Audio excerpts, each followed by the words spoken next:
Saya yakin dan percaya mengapa kita bisa menjadi sukses karena salah satunya adalah kita berani menerima tantangan-tantangan dan menghadapi masalah-masalah. Karena dari situ kita akan tetap terus selalu mengandalkan Tuhan.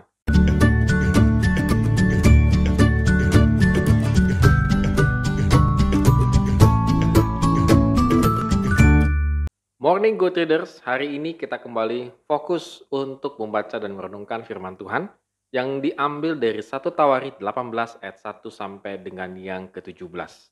Good Readers, mungkin dalam kehidupan kita seringkali mendinai, menyangkali ataupun mengelak gitu ya, ketika kita diberikan tantangan-tantangan yang memacu kita untuk mengembangkan potensi-potensi kita.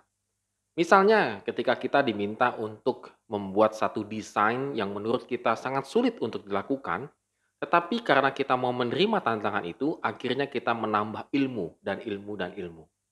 Kalau kita adalah tipikal orang yang selalu menolak tantangan, artinya menolak untuk berpartisipasi dalam setiap tantangan yang kita pikir itu tidak mungkin terjadi, maka kita tidak akan menambah karunia-karunia dari Tuhan.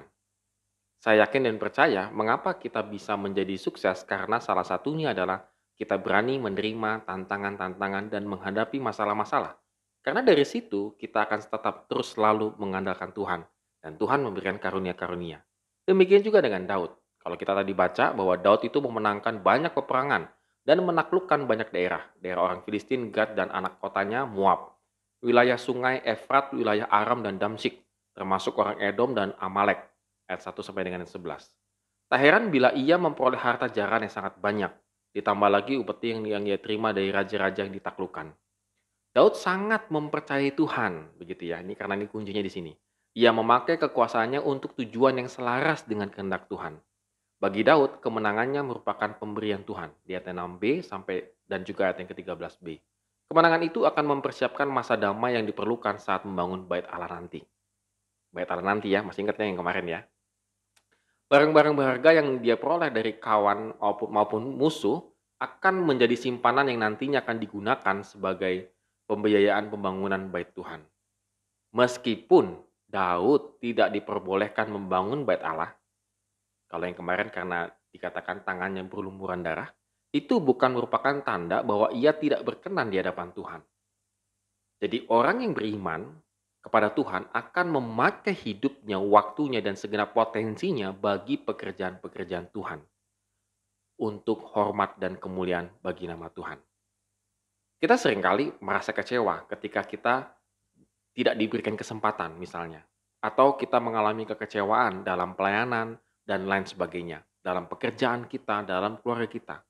Kekecewaan itu yang menjadi tujuan utama kita malahan. Sehingga potensi-potensi yang kita miliki tidak kita pakai untuk kemuliaan nama Tuhan.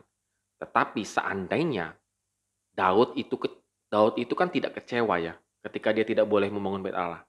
Dia tetap percaya kepada Tuhan. Maka Tuhan memakai potensi yang dimiliki oleh Daud untuk membawa kemenangan-kemenangan dalam peperangan-peperangan selanjutnya.